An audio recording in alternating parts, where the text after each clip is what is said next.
चुनाव सुधार और एसआईआर पर लोकसभा में हंगामेदार चर्चा हुई।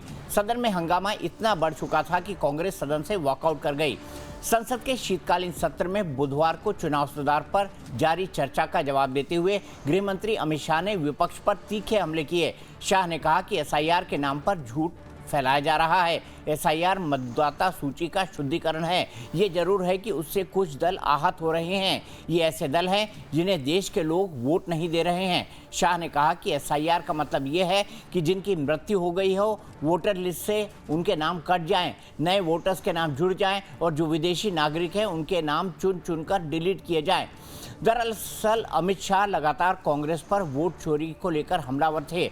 सदन में राहुल गांधी के सवालों का जवाब दे रहे थे, लेकिन राहुल गांधी ने लोकसभा की कार्रवाई का ही वॉकआउट कर दिया और कहा कि उनके सवालों का जवाब नहीं मिल रहा है।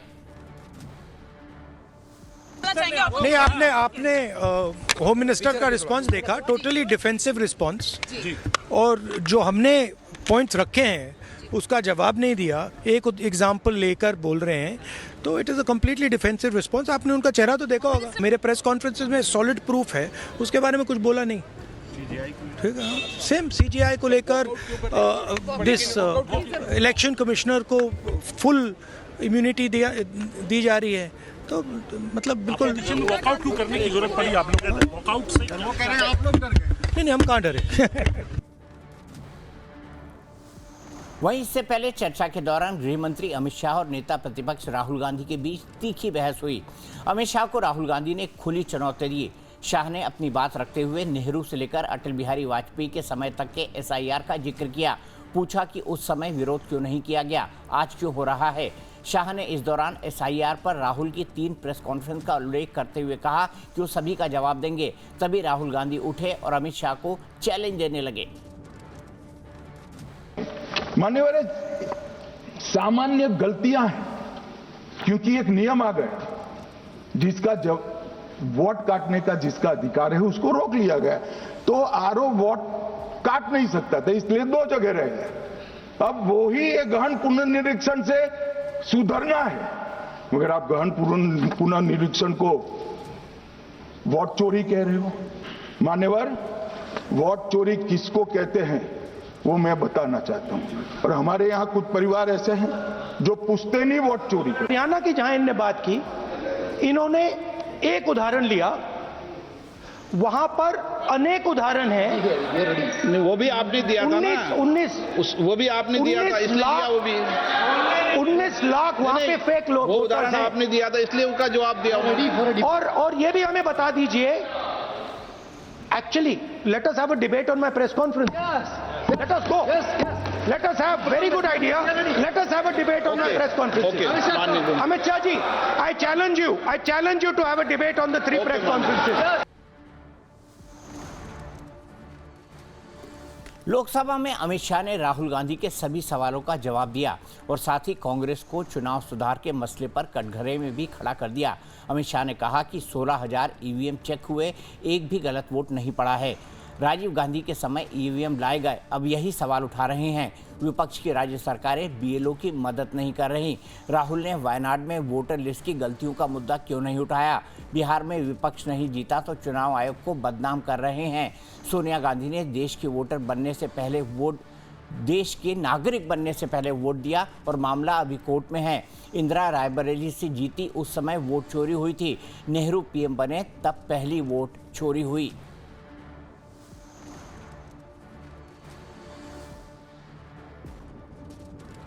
पहली बात मैं स्पष्ट करना चाहता हूं, मैं 30 साल से विधानसभा और संसद में जनप्रतिनिधि के रूप में चुनकर आता हूं। मुझे लंबा अनुभव है संसदीय प्रणाली का। विपक्ष के नेता महोदय कहते हैं कि पहले मेरी बात का आप जवाब दीजिए, मैं सुनना चाहता हूं। आपकी मुनसफी से संसद नहीं चलेगी। मेरे यहां बोलने का क्रम मैं तय करूंगा, इस तरह से नहीं चलेगी संसद। मान्यवर, उनको धैर्य रखना चाहिए, उनको धैर्य रखना चाहिए मेरा जवाब सुनने का। इनकी एक एक बात का जवाब मैं दूंगा। सर, ये आपने अगर अमित शाह जी का रिस्पांस देखा तो ये कंप्लीटली डिफेंसिव रिस्पांस है। ये घबराया हुआ रिस्पॉन्स है, ये डरा हुआ रिस्पॉन्स है। अब सुनिए पूरी बात, प्लीज प्लीज मानिए। नो, सच्चा रिस्पॉन्स नहीं है। वहीं कल से पूरे देश को राहुल ने जो 3 सवाल दागे थे उसके जवाब का भी इंतजार था, तो अमित शाह ने राहुल गांधी के 3 सवालों का जवाब भी दे दिया। राहुल का पहला सवाल था कि चुनाव आयुक्त की नियुक्ति से सीजीआई को क्यों हटाया। अमित शाह ने इसका जवाब दिया कि चुनाव आयोग का गठन तब हुआ था जब हमारी पार्टी नहीं बनी थी। चुनाव आयोग की नियुक्ति पहले पीएम करते थे। राहुल गांधी का दूसरा सवाल था कि 2023 दिसंबर में मौजूदा सरकार ने कानून बदल के सीईसी को इम्यूनिटी क्यों दे दी। अमित शाह ने कहा कि सरकार चुनाव आयुक्तों को इम्यूनिटी दे रही, यह आरोप गलत है। राहुल गांधी का तीसरा सवाल था कि चुनाव के 45 दिन बाद सीसीटीवी फुटेज क्यों डिलीट किए जाएंगे। इस सवाल पर अमित शाह ने कहा कि 45 दिन तक यदि आपत्ति नहीं आती तो रखने से क्या फायदा, सीसीटीवी संवैधानिक दस्तावेज नहीं है। अब मैं 3 वोट चोरी की घटनाएं बताना चाहता हूं। सबसे पहली घटना हुई आजादी के बाद देश का प्रधानमंत्री तय करना था। तय कौन करना था? तो उस वक्त के जितने प्रांत थे इसके कांग्रेस के अध्यक्ष होंगे, उनके एक एक वोट से तय होना था। अब 28 वोट श्री सरदार पटेल को मिले और 2 वोट जवाहरलाल नेहरू जी को मिले। और साहब प्रधानमंत्री जवाहरलाल जी बने। मान्यवर दूसरे प्रकार की वोट चोरी और नैतिक तरीके से चुनाव जीते, ऐसी वोट चोरी भी भूतकाल में एक बार हुई थी। श्रीमती इंदिरा गांधी रायबरेली से चुनी गई। इलाहाबाद हाईकोर्ट में श्री राजनारायण पहुंचे कि चुनाव नियमों के अनुसार नहीं हुआ। इलाहाबाद हाईकोर्ट ने ये तय कर दिया कि श्रीमती गांधी ने उचित तरीके से चुनाव नहीं जीता है, हम इसको रद्द कर दें। मान्यवर ये भी वोट चोरी थी, बहुत बड़ी वोट चोरी थी। और उसके बाद में क्या हुआ? उसके बाद में वो वोट चोरी को ढकने के लिए संसद में कानून लाए कि प्रधानमंत्री के खिलाफ कोई केस ही नहीं हो सकता। लोकसभा में चुनाव सुधार पर जो चर्चा हुई, आखिर उसका क्या नतीजा निकला, ये भी अपने आप में एक बड़ा सवाल बना हुआ है। इसी पर बात करने के लिए मेरे साथ 2 खास मेहमान जुड़ रहे हैं। मेरे साथ अनंत अमित जी हैं जो कि बीजेपी के राष्ट्रीय प्रवक्ता हैं, और वैभव त्रिपाठी जी हैं जो कि कांग्रेस के राष्ट्रीय प्रवक्ता हैं। सबसे पहले आनंद जी, आपसे जानना चाहूंगा, डिफेंसिव रिस्पॉन्स था होम मिनिस्टर का। ये कहा है राहुल गांधी ने कि बड़े सुरक्षात्मक बोल रहे थे, वो बड़े घबराए हुए थे, बड़े डरे हुए थे, ये राहुल गांधी जी ने कहा है। दीपक जी, बिल्कुल एग्रेसिव जवाब था, उनके सारे प्रश्नों का जवाब दिया गया। देश की जनता यह भी जानना चाहती है, पूरा देश कह रहा था जब तक जिंदा है हम गाते रहेंगे वंदे मातरम। उस मुद्दे पे माननीय राहुल गांधी जी लोकसभा में आके कोई बात नहीं कहते हैं, लेकिन कल जिस तरीके से चुनाव सुधार की प्रक्रिया पे मुद्दे पे आते हैं और खादी का कुर्ता और पैजामा पहन कर आते हैं, जो आज रात को कल उतार के फिर आज दूसरे तरीके से आ जाते हैं। भारतीय जनता पार्टी ने एक एक उनके सवालों का जवाब दिया। उन्होंने ईडी की बात की, उन्होंने सीबीआई की बात की, उन्होंने तमाम संवैधानिक पदों पर बैठे हुए लोगों की बात की। तो भारतीय जनता पार्टी ने कहा कि इस देश में संविधान को बार बार तार करने का अगर किसी ने कोशिश किया, कांग्रेस पार्टी ने किया। कांग्रेस पार्टी वही पार्टी है जो यूपीएससी, जो कि पूरे देश को आईपीएस आईआईएस पुरस्कार देता है, उस पे भी कांग्रेस ने अपने एक कार्यकर्ता को, बटुक सिंह को 10 साल के लिए यूपीएससी का चेयरमैन बनाया। सीबीआई का डायरेक्टर किसको बनाया? अश्वनी कुमार। कौन था? और सोनिया गांधी जी का सिक्योरिटी ऑफिसर था। रंजीत सिन्हा कौन था? जो अहमद पटेल के यहां बैठ कर दलाली करता था, बाद में उनको सीबीआई का डायरेक्टर बना दिया गया। ऐसे तमाम पदों पे अगर इस देश में संविधान को तार करने का कोशिश किया तो कांग्रेस ने किया। आज माननीय अमित शाह जी ने लोकसभा के अंदर सारे जवाब दिए और एग्रेसिव होकर दिए, और उनके तीनों सवालों का, जैसा कि आपने बताया, इनके सारे सवालों का जवाब दिया। लेकिन जब राहुल गांधी जी को यह लगा, हरियाणा के मुद्दे पे एक घर की बात की, उन्होंने कहा कि 510 वोट की बात, वहां भी आज अमित शाह जी ने लोकसभा में कहा